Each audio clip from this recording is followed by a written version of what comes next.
I'm blind. So I had complained a little bit to Joachim about some experiences I had earlier in the year. I'm going to turn this down just a little bit. That's a little better. Maybe too much. I'm used to running sound, so I wish I had another one on me back there so I could keep myself in check here. One of the things that I was complaining to Joachim about is the experiences I had in conference. And what I think of myself, I'm a self-appointed ambassador between theory and practice. And I've spent the last several years trying to bring those two groups of thinking together. I love this quote, which I could say it was mine. In theory, there's no difference between theory and practice. In practice, there is.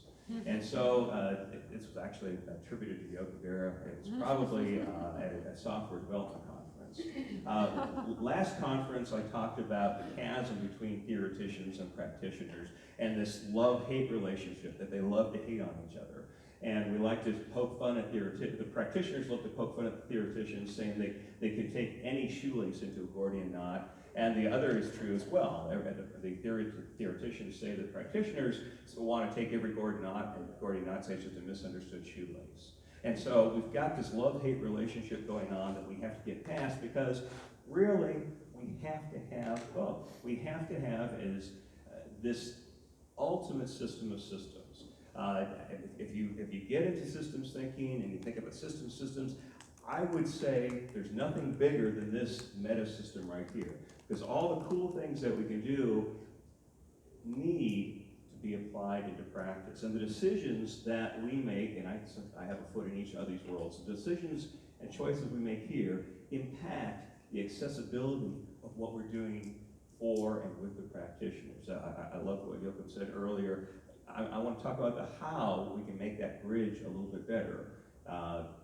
Sometimes I even quote myself, that practical theorists must supply theoretically sound practitioners with the tools they need. Again, the divide has to be crossed by realizing that not only do we have to talk to each other, but we have to accommodate, we have to assimilate from each other. The theoreticians need to understand where this is going to be put into place so they can fine-tune the theory. And of course, those practitioners can't just be running on muscle memory. They have to understand the why for the how and the what. So what prompted this soapbox and diatribe was a few conferences I've already been to in 2019. One was on system science and engineering, one was on healthcare. And the practitioners were complaining, do we have to talk about systems at the end? Somebody talked about systems last year. Isn't that over and done with, and we can get on to what was really important? That was sort of discouraging to me. But as they say in the infomercials, wait, there's more. The theoreticians, especially at this one conference, a couple of them, were just going off in the weeds, and there's this, we just can't have systems, we have to have ecosystems and domains. Systems have purpose, ecosystems have function. People reside in ecosystems, not systems, but we have this sort of avatar in the ecosystem, this dotted line connected to the person in the. We can't analyze an enterprise as a system. It has to be an ecosystem. And when I talked to the person who said this afterwards, why is it we can't just think of it as a system, use the system tools we have? And he said, well, I can't really tell you, but trust me, it can't be done, and I got a PhD in it. The end result of that is divergence between theory and practice, and all the good, wonderful things that we are doing and aspire yet to do in our systems design, in our systems research, or systems inquiry, is at risk if, by the time we're said and done, it sits on a bookshelf someplace and doesn't get actually addressed because we've not introduced it in a way that it can be taken easily. I'd like to illustrate this with a concept I call theory as a disease vector. In the absence of proper hygiene, theory can actually cause disease.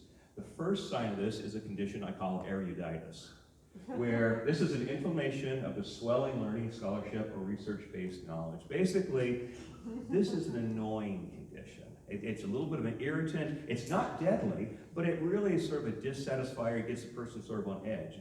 The problem with eruditis is if it's left untreated, left unchecked, it transforms into something far more serious called polysyllaboma. which is the uncontrolled growth of jargon and word size, and basically it crowds out all useful communication by the time it's done. So this is something that I urge to be nipped in the proverbial bud here. There's a psychopathology or a pathopsychology of this as well, and I want to walk through the stages because I was seeing the beginning stages of this at these conferences. The first stage is the perception that you have to be at least this tall to ride this ride. People going to these conferences, primarily practitioners, saying, gosh, I'd like to expand my consciousness, I'd like to be doing something new. Oh crap, I can't do that. There's this feeling that I don't measure up to what these guys are talking about, which leads to the first three stages: denial, anger, and bargaining. And you're familiar with this vector here. And so I saw these at the conferences where people say, wow, that's what theory is, or that's what the system stuff is about. I'm going to stick to what I know because I can't deal with this stuff. Which is leading to the next stage, depression. Once someone realizes they're not tall enough to ride this ride, it is a big downer. And as a matter of fact, if we take it to the last stage, it's acceptance. No, that's not a typo. There's actually some precedence for this word. It's acceptance. It's acceptance with a negative spin on it. It's saying, fine, that's the way it is. I'm just going to remove myself from this. I can't deal with this. And when this happens, it's very easy to become addicted to a particular drug, which is prevalent in healthcare right now. And I got to tell you, this drug does not respond to Narcan.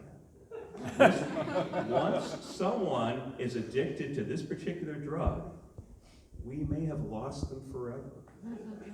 And so I want to nip this process in the bud as much as I can. Those of you with a little bit more technical background might recognize this as a thermodynamic curve. For those of you who don't know thermodynamics, just thinking about setting something on fire. That's a lot of fun and a lot of ease. That if we look at potential energy on the vertical axis time, in order to get that reaction started, we've got to put a lot of energy, we've got to put a lot of heat into that. Hopefully, most of the pieces of paper on the table will not spontaneously combust. We have to add some heat to it. But then once we do, we get a whole lot more heat back out. That's what makes it exothermic. And so we get more heat than we put in. That's thermodynamics. I'd like to take this concept and change the label on the axis and call this apparent complexity. We're going to start with a problem. We're going to start with lots of problems that have an apparent complexity. And the first thing we're going to do with it, friends and neighbors, is make it even messier than it is. We're going to take it apart, we're going to spread it out, we're going to start applying theorems and hypotheses and the latest studies, and we're going to spread it all the room, and it's going to look like the proverbial mess.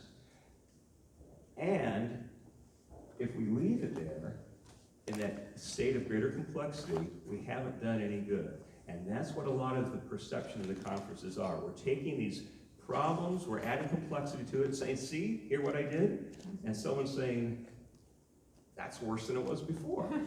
I can't do anything with that. So we have to push through, taking the complexity science, taking the system science, taking all the cool things we know and do, and using it to bring that curve all the way down, so in the end, the problem is apparently simpler to deal with.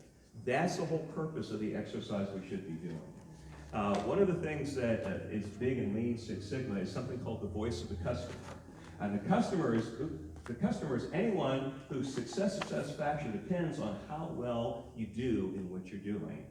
And in healthcare, we have many different customers with different, even conflicting expectations, but the caregivers, the people who are actually on the front lines doing the work, are important customers. They're very important customers. And everything we say, do, publish, and try to bring to pass has to bring in mind that the caregivers, their success or satisfaction depends on our outcomes, and our outcomes depend on their success and satisfaction. It's a system. How about that? I want to just throw up some counterexamples in the popular media about what happens when system scientists and complexity science come into things. That sometimes there's this perception that we can sweep in and magically make something done. I mean, how hard can it be, right? We've got complexity science as a tool. There's another phenomenon, which is algorithms. I'm struggling no more. I'm here to solve it with algorithms. 6 months later, wow, this really is hard. Tips from improvisational comedy. I love this application that there's, in improv, there's a simple 3-rule set to having successful improvisation on stage. Don't do no but. Whatever someone just said, don't reject and refute. Don't even say yes but. It has to be yes and. Taking what's gone on before and saying, hey, let's do that further. Well, maybe there's a little newness to it, and truth be told, there's a lot going on in healthcare right now that is not really where we should be. But if the first thing we do, it comes blazing and machete wielding and saying, first we have to disabuse you of everything you know and how you think you know to do it, we might have some problems on the outtake. And about jargon, some of the things that any science, any discipline loves to do is invent new terms, or even worse, co-opt old terms that people think they know and put entirely new meanings on them.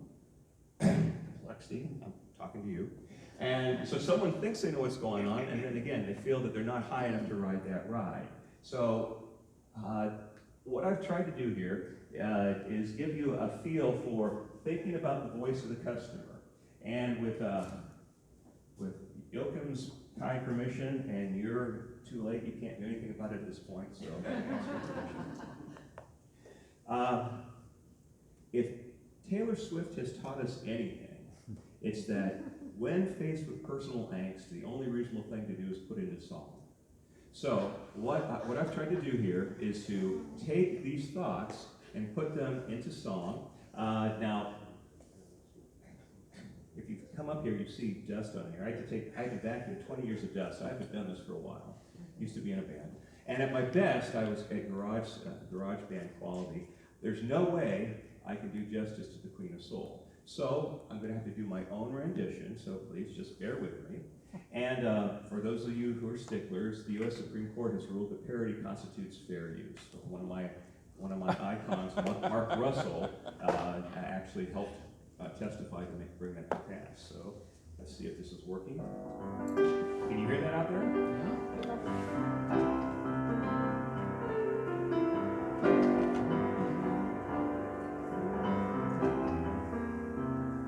You better think about what you're trying to do for me. Think. Let your mind go, let yourself be free. Let's go back, let's go way on the way back when I didn't even know you. It was so much simpler then. I ain't no system scientist, ain't got no PhD. And it don't take a giant to see when you're not helping me. You better think about what you're trying to do for me. Let your mind go, let yourself be free. Freedom, freedom, freedom, freedom. I need freedom, give me freedom. Let's have freedom. Think about it. Tools and ideas that you bring should improve and ease what I do. Chaos and complexity don't need complicated by you. You better think about what you're trying to do for me. Now think. Let your mind go, let yourself be free. People walk around every day, buzzing words and locking doors, trying to help other people use their minds, take care of them, use yours. You better think about what you're trying to do for me. Now think. Let your mind go, let yourself be free. Listen here now, you need me, and I need you. Without each other, they never need him. Think about it, think about it. Take the complex, drive the simple, bridge the chasms, show solutions, be inclusive. First, you know how now living.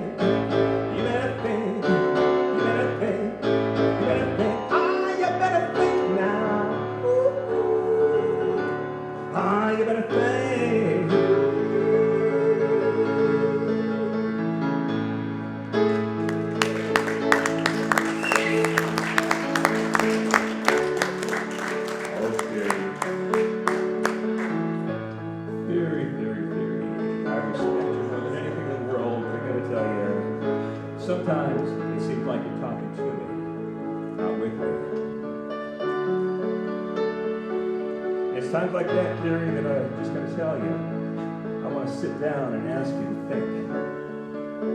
Think what you're doing to me. What you're doing for me. Take complex. Drive the circle.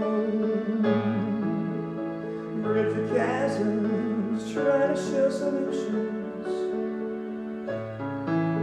Be inclusive. First, do no harm now. You better think. Oh, I think you better think now.